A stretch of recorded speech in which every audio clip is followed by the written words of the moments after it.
Has anyone seen the documentary Free Solo? Yes, a whole bunch of you guys. If you haven't seen Free Solo, it's about a guy named Alex Honnold. Alex Honnold climbed the northern face of El Capitan using nothing but his fingernails and his borderline autism. This guy was not intimidated by the northern face of El Capitan because this guy can't read expressions on any kind of face. The hero of the documentary is not Alex Honnold. The hero of the documentary is Alex Honnold's 23-year-old girlfriend, who is 4 years away from realizing she's making a terrible mistake. Why is every documentary about, like, a vanilla psychopath? Can we have one documentary about, like, just a normal dude? He works in IT, he lives in the suburbs, he goes to therapy, and at the end of the documentary, you find out he didn't need to. And instead, everything's about, like, a maniac in search of, like, the perfect piece of sushi. It's unbelievable. There's a scene in Free Solo where they're interviewing this guy and his girlfriend, and they're like, Alex, is there anything you're more dedicated to than climbing El Capitan? And he's like, no. Here's how sick I am as someone who just turned 30. The first thing I did after I saw the documentary was Google Alex Honnold, and I felt a palpable sense of relief when I realized he was 3 years older than me. As if, in the next 3 years, I'm going to get my shit together and become the second man to Free Solo El Capitan.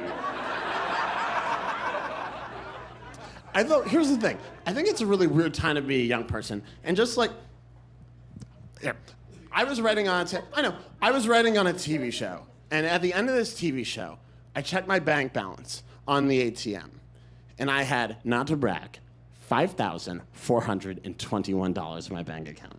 And this is how little I know about being an adult.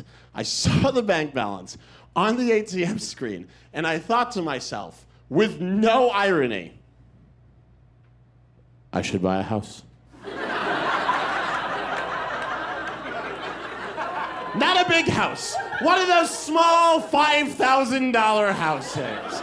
How is any millennial ever gonna own a home? How is any young person ever gonna own a home? It's maybe hate old people. I see a few of you in here tonight. I hate you. Because every old person in a city like LA or New York or London is the same. They're like, my house is worth $2 million, but when I bought it in 1981, I paid 11 raspberries for it.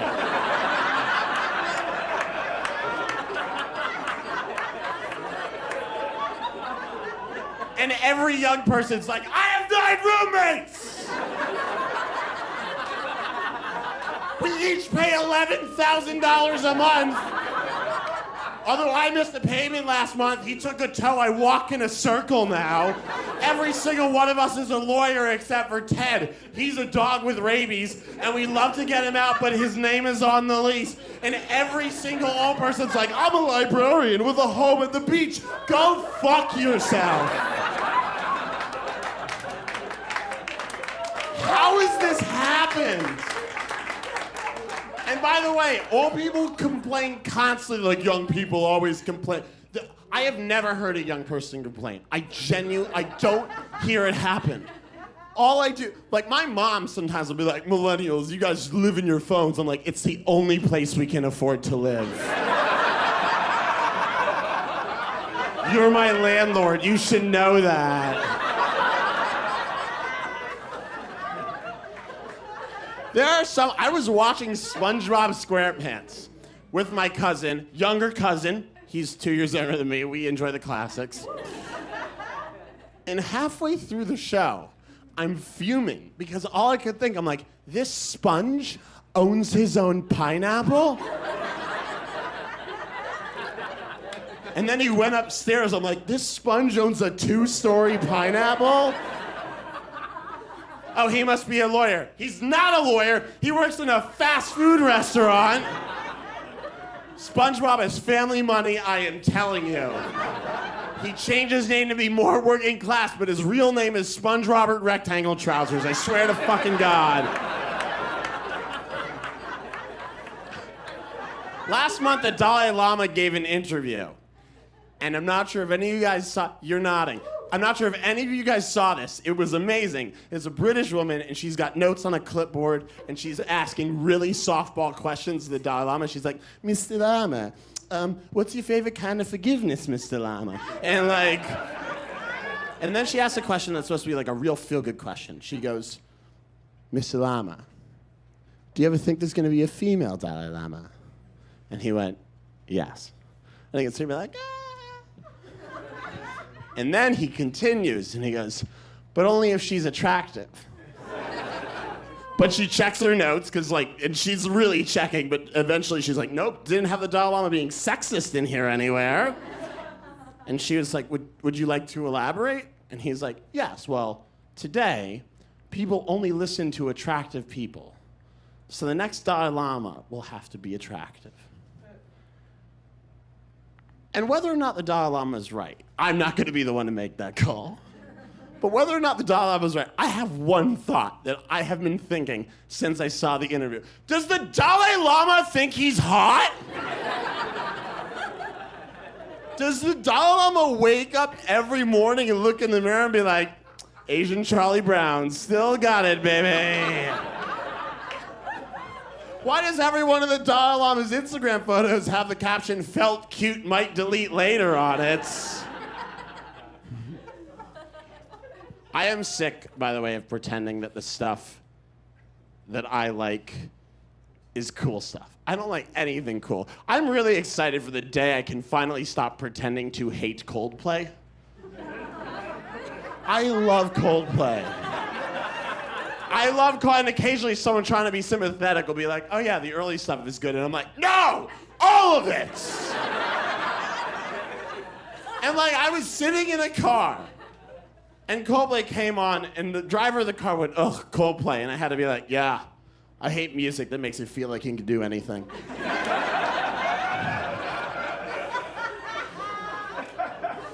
And, I like uncool stuff. I went to see Josh Groban a couple of weeks ago, and screw you for the judgment on your face. I went to see Josh Groban. Not a girlfriend took me, not an aunt who likes it. I went to see Josh Groban.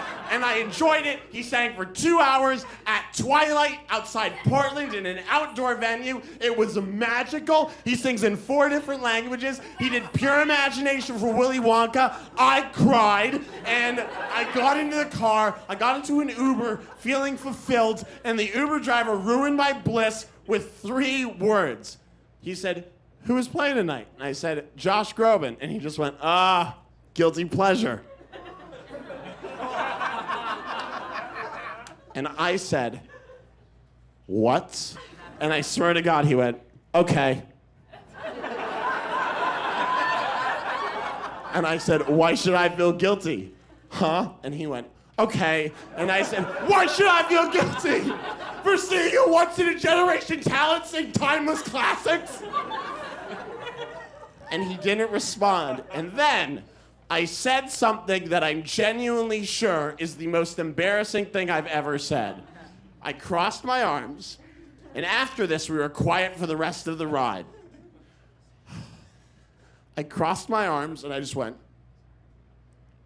you can't help what gives you goosebumps.